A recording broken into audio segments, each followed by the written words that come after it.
Hi everyone. Could you please write in the chat that you hear me and that you can see the slides? All right, I see pluses. Thank you very much. Thank you very much. I think it's time to start. So, hello. Thank you very much for coming today. My name is Sasha. I have been working with games narratives for 6 previous years. And now I'm the head of narrative at Belka Games. Today's topic will be why players skip dialogues and how to fix that. We will have some slides with information about this topic, and we'll have a Q&A session after. So please keep your questions for later, all right? But sometimes I will ask you to write something in the chat, so stay alert. But before we begin, I would like to tell you a little bit about our company. And for some reason, I'm missing the slide. Sorry. So we are Belka Games.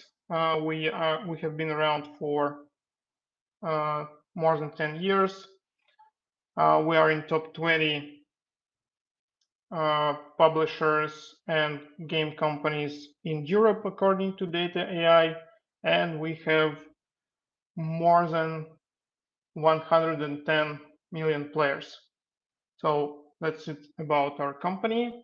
And we are going to move to our first big question in this webinar. And the question is, do you like to read text when you play games? So now, please send me something in the chat, like, do you like to read, you don't, thumbs up, or, no, you don't like, yes. If it's good writing, okay. Okay. If it's engaging, mostly, nope. In the mood, all right. So thank you very much. If anything, I don't like to read text in games. And actually, all of the data I have seen, it suggests that most players don't read and don't like to read. And this is why. Games are not books. See, they are not. They're a different medium. And we want to play games, not to read them. And this idea leads us to the next big question. What's wrong with text? How do you think? Please share your ideas in the chat. What's wrong with it? It's not playable. Nice.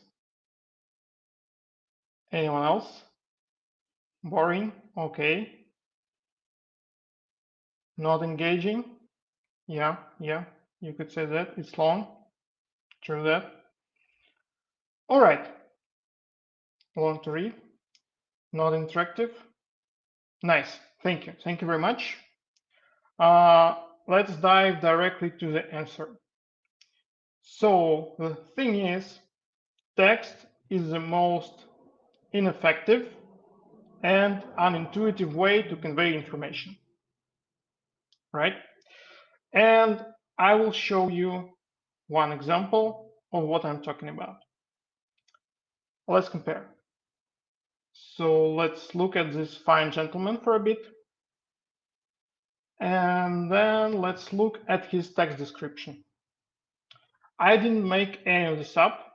If you read this, every bit of text describes a particular detail of the character.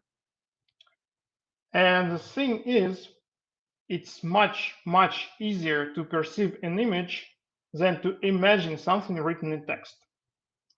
Our brain doesn't want to do extra work, and imagining things based on text takes a lot of brain power. Also, please pay attention to how this text is written. It's kind of a chore to read. And this gives us a hint about our today's topic. But for now, we will move to our third big question. Why do we still use text? Your ideas. Why do we still use it? Please write your ideas in the chat. It's cheap. Okay. Cheap solution. Simplest way. Easy to produce. Familiar.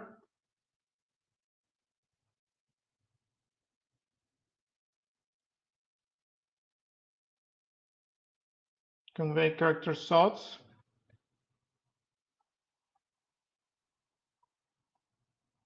Okay, I see someone's typing and I'm in anticipation to see it's not bound with limits of sub budgets, etc. All right, thank you very much. Let's move to the answer. Yeah, you were right. Text is always the cheapest way to produce content and convey your story. Because we can't make new gameplay, draw new art, record new audio every time we want to advance a story. So we usually use dialogue to explain what's going on.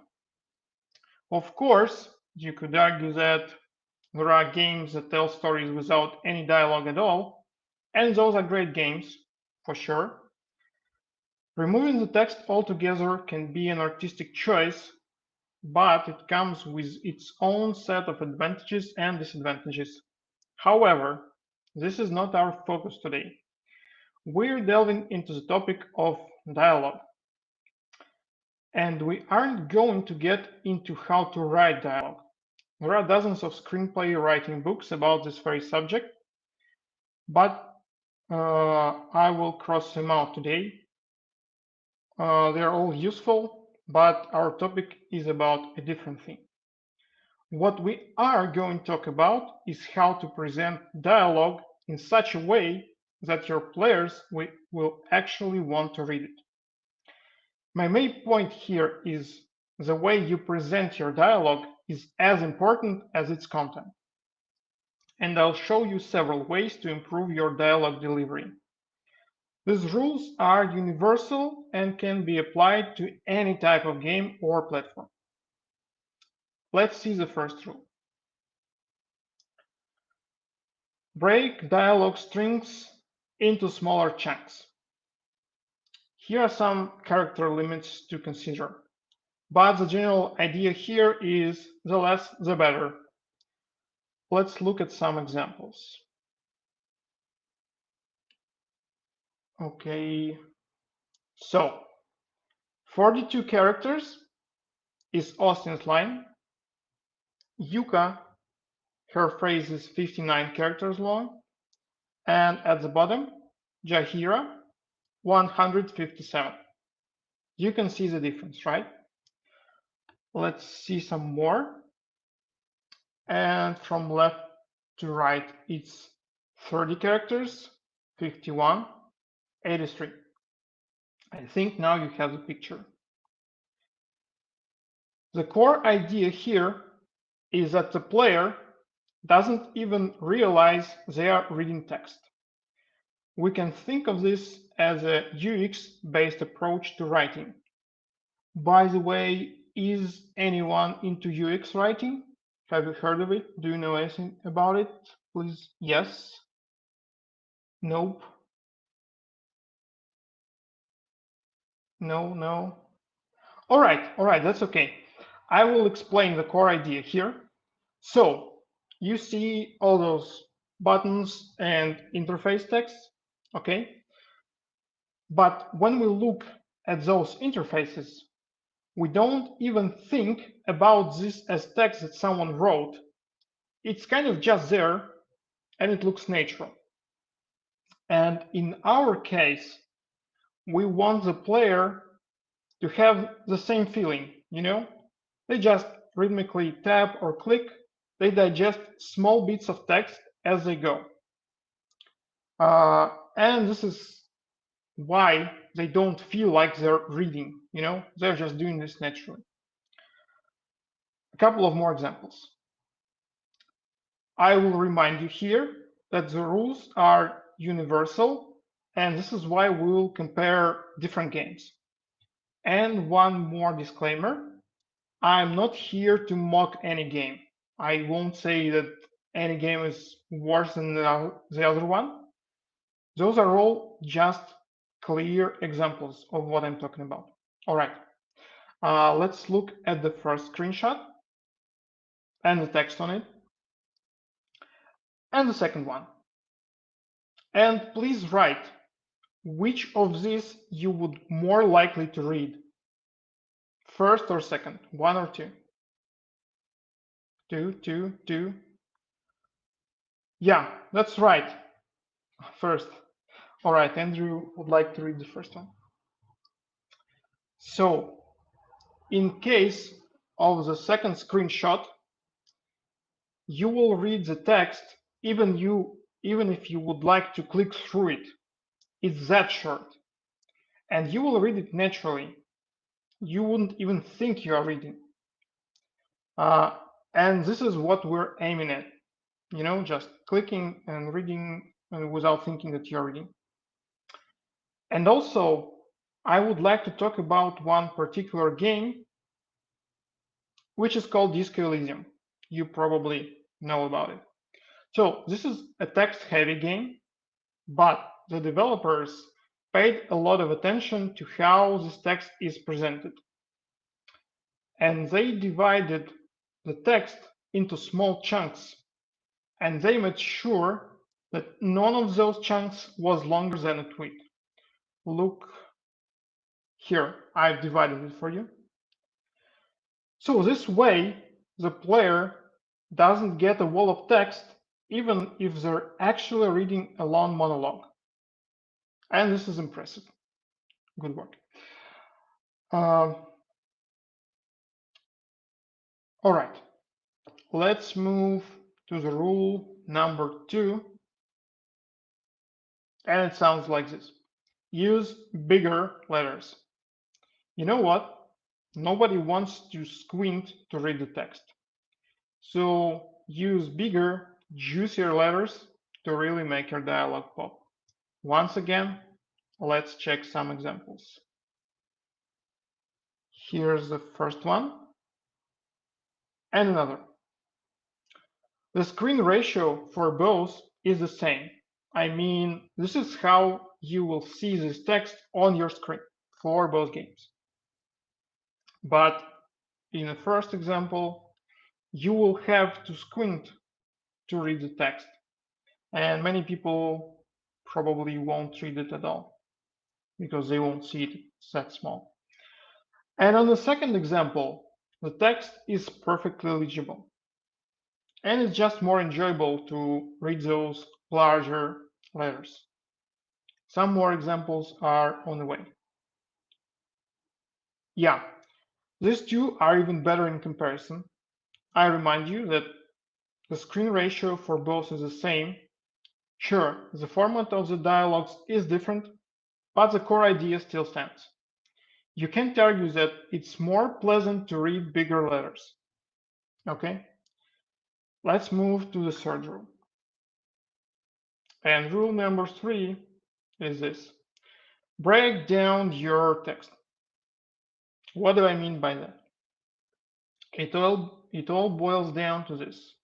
Several short lines are better than one long. Once again, let's look at the examples. First one and the second. Just think how your eyes will move while you read the text. In the first example, your eyes will go from far left to the far right. Just look at the arrow. And it feels like your eyes are going a long way, right? But in the second example, your eyes don't move that much at all. And your eyes are always in the same square. And you don't feel like you have to move your eyes at all. Needless to say, this is a lot nicer for the player. I wanted to show you some more screenshots from the game Ace Attorney, the game from our second example from the previous slide.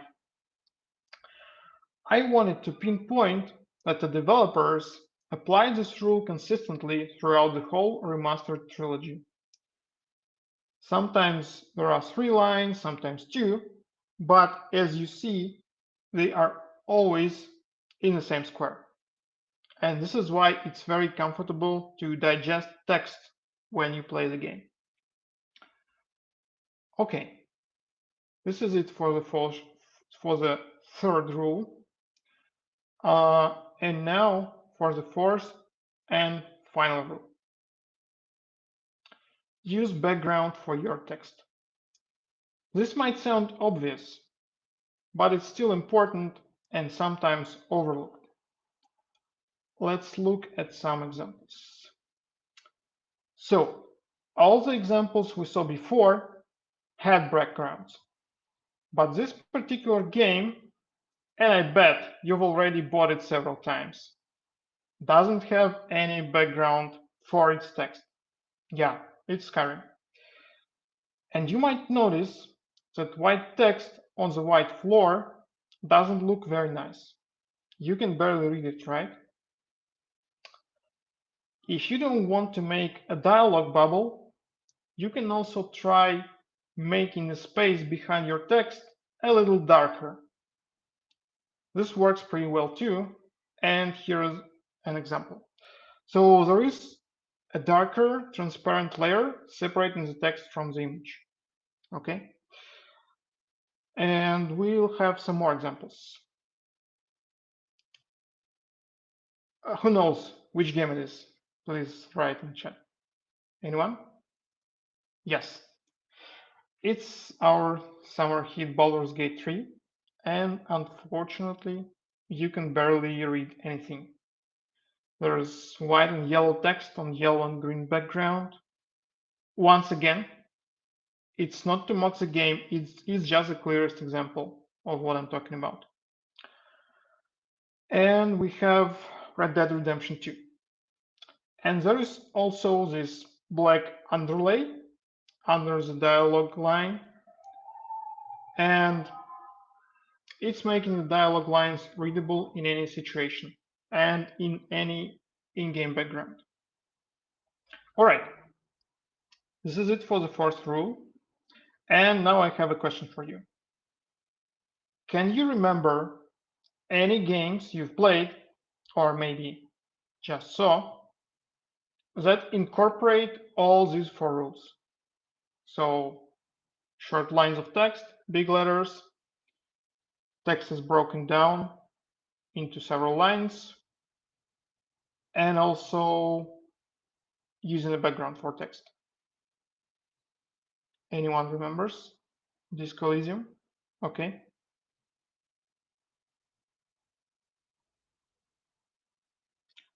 Other Final Fantasy games? Yes, I agree. And by the way, Bookwalker, thank you. Mastery games? Yes, absolutely. All right, thank you very much for remembering some examples. Let's move forward. There are some more aspects I would like to cover today. And the first one is where to place the dialogues on a screen. So this is not so much a rule, but just one more thing to consider. There are different approaches to this matter, and we'll look at them. And the first one will be the center of the lower part of the screen. So you know how it looks. Some examples. Okay, so this presentation is present in wide range of games, from mobile casual games to hardcore PC and console games. Additionally, it spans across various genres. So here you can see a mobile puzzle game, a computer RPG, action adventure game, and a visual novel. And actually, players typically expect dialogues to be positioned there. And this spot is really comfortable for reading. So this is essentially a default option. You really can't go wrong with it. Okay, let's explore some other options. And the next one will be when the text is in different places. This is akin to comic books, when the dialogue bubble is attached to the character and is shown in the different places on the screen. This one can be a little bit tricky to implement, and also I think it works better in comics than in games. Because when you play a game, there's already too much stuff happening on the screen, and you have to follow it. And also, if the bubbles will be in different places, and as we've talked before, moving your eyes across the screen is not very comfortable for reading text. I actually worked on a project with this type of presentation, and it was chosen before I joined the team. And I really had some time to get used to this approach while I played the dev builds. So, to sum it up, most likely you would want to reserve some constant place on the screen to show the dialogues there. And one more interesting place to consider I have on the next slide. The right side of the screen.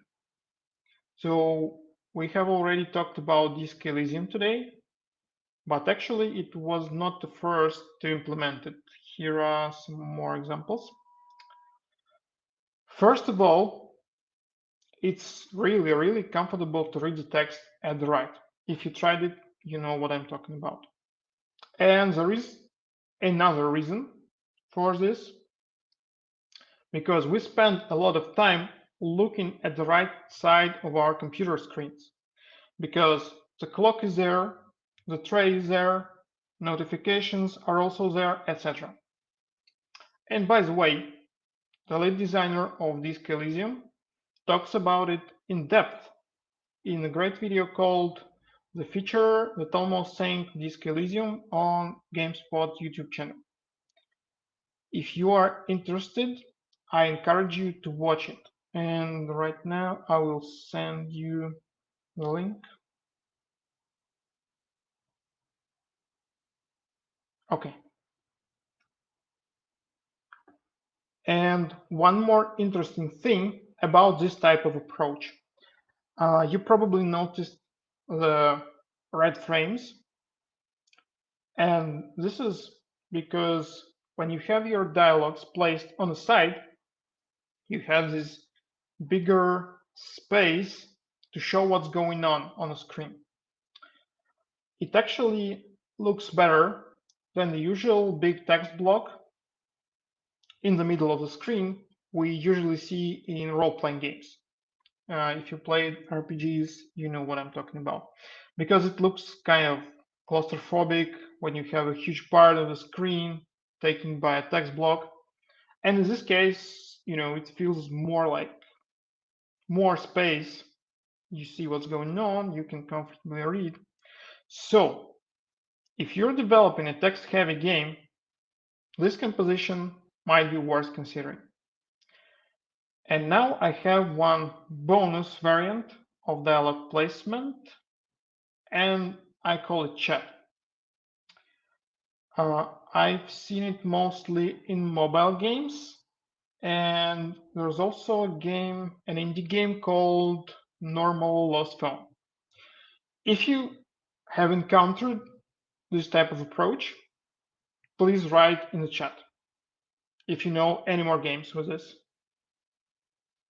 I see someone is typing. Let's wait. Tokyo Mirage Sessions. All right. Thank you very much.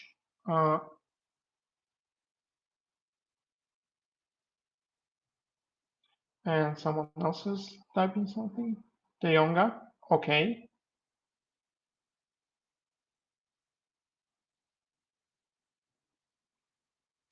Persona 5. Oh yeah, yeah, they have that phone chat, right? Thank you. Honkai has chat, additional message quest, does good. Awesome. Thank you very much. So, what stands out about this method? It dedicates the entire screen to dialogues, ensuring the player's undivided attention. And it can be beneficial for you if you want to make your players read dialogue. By the way, did you notice that both of these examples incorporate all the rules we've talked about previously? So, short phrases, big letters, broken down lines, and background for text. So you can think about other ways to use this approach if you like it, not only in casual games, in whatever games you are developing. And that's it for the dialogue placements. And I wanted to ask you which of those you prefer, which of those you like more, which is more comfortable for you, or which you prefer as developers. Please write in chat.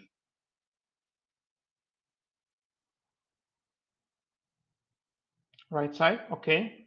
Center, center, low center, center. Okay, classic center.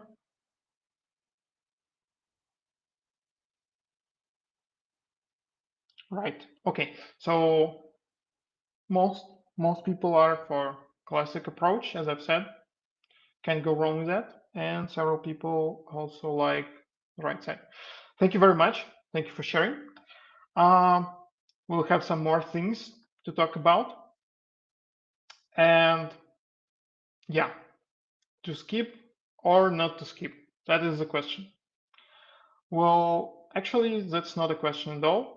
And what I want to talk about now is, should you make dialogue skippable for the players? And the answer is yes. And I will explain why. So, this is normal distribution or Gaussian distribution or the bell curve, however you like. Imagine this curve represents a mass of players. On one end, you have players who will always read the dialogues. Even if given the option, they won't skip it. On the opposite end, there are those who will never read. They will always opt to skip dialogues. And in the middle, the hesitant ones. We aim to entice this group into reading the dialogues by presenting them in the most appealing manner possible. So we are fighting for this group, the biggest one. But why should we include a skip button if we want to make players read? It is to avoid the frustration of the always skippers and to offer a choice to the hesitators. Trust me, they will appreciate it. You don't want to push players away by forcing unskippable dialogue on them. The only reason you might not want players to skip is if your gameplay heavily relies on choices. Yeah, you probably remember those colors. Who remembers those colors? Send any emojis to chat. Yeah, thank you. I feel your pain. All right. In other cases, don't forget to add this fancy button. By the way, if you're making a text-heavy game, you can consider making some kind of dialogue history or log for the players so they can get back to the text if they forgot something, like in Baldur's Gate 3. But of course, that's completely optional. As we've tackled the topic of colors a little bit, I'll give you one more often overlooked tool, and it's text coloring. let's look at a couple of examples here. And yeah. So you may want to highlight some crucial words or phrases to make sure everyone will pay attention to them. You can pick one color for everything or choose a couple of different colors for color coding. For example, you can use red for something urgent or dangerous and blue for something important. Just don't use too many colors. 2 is the maximum. Otherwise, the text becomes a mess. Look here. This game is great. It's iconic, and the idea behind this text coloring is awesome. Hands down. Great idea. But it's so hard to read. Really hard. Okay, now we've covered everything I wanted to talk about today. Let's recap. Divide your text into smaller chunks. Use bigger letters. Break down your text. Use a background. Find the right place and let them skip. Thank you very much. I'd be happy to answer any questions you might have. Please write them in the chat and I will read and try to answer them.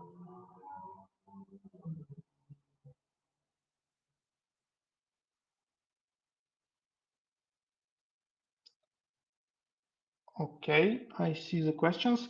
I will move up in the chat because I saw someone wrote questions before and I would like to cover them too. Okay. All right.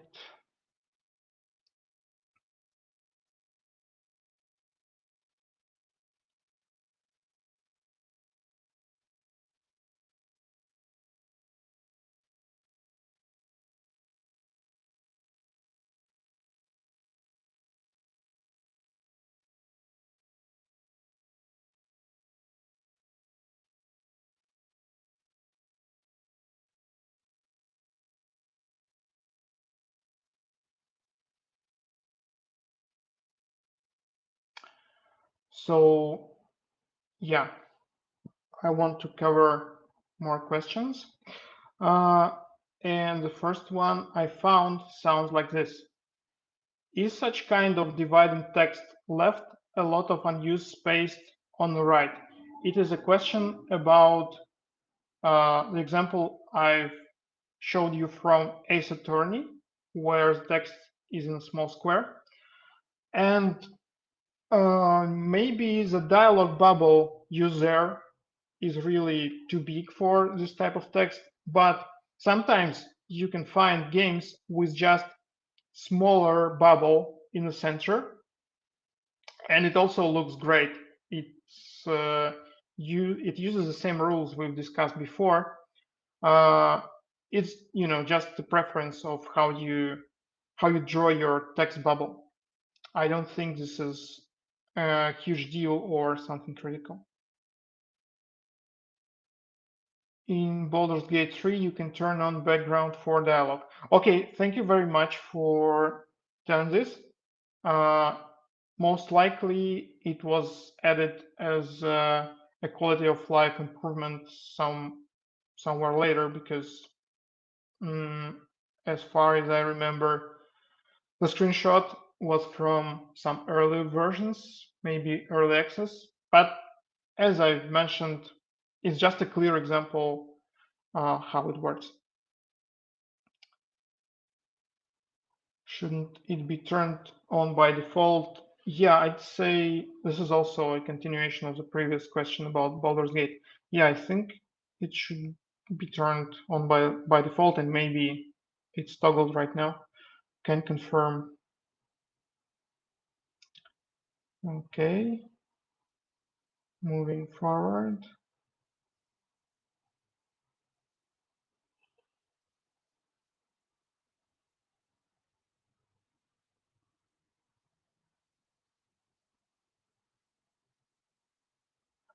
Thank you so much. In cases where resources are limited, what strategies do you recommend for prioritizing which parts of the narrative should be presented as text versus cutscenes? Um, okay, so we all work in game dev and we all know we have restrictions, and you should just try to find your core ideas in your text. You know, the ideas without which your story just falls apart, and just focus on them. You should remove all the flavor and just go with what's left. And if you think in this mindset where you cut everything unnecessary off, you will just have smaller things to consider, and you can balance text delivery and cutscene delivery if you can use that. So yeah, just try to narrow it down to the most important thing and then prioritize which resources you can take for simple dialogues or for cutscenes. Thank you for the questions. I'm going. Okay, so no more questions. Did I cover everything? I hope I answered your questions. What we need to do if we really need to tell a huge part of information for a player. He can just get tired reading and clicking short lines, I think.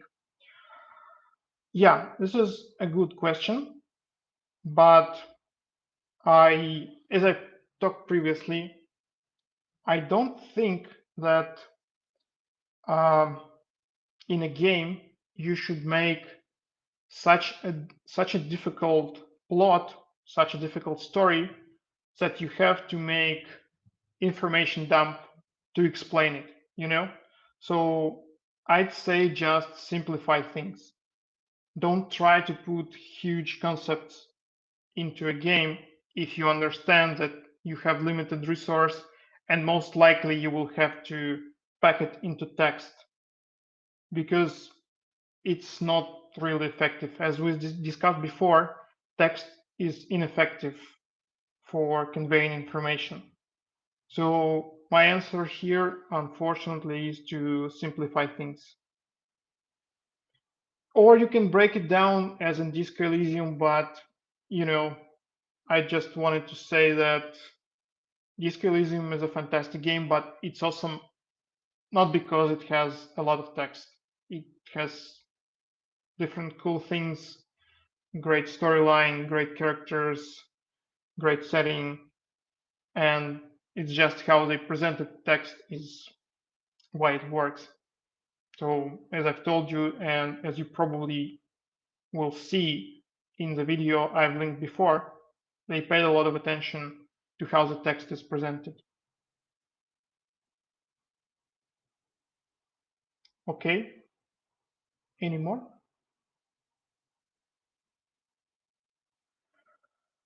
So thank you very, very much for coming today. You were great. All the reactions in chat, great questions. Thank you very much that you found time to come here and to listen to this webinar. I believe the recording will be also available on Dvice site, and I'll definitely post it when it's out. So yeah, have a great evening, and thanks again for coming today.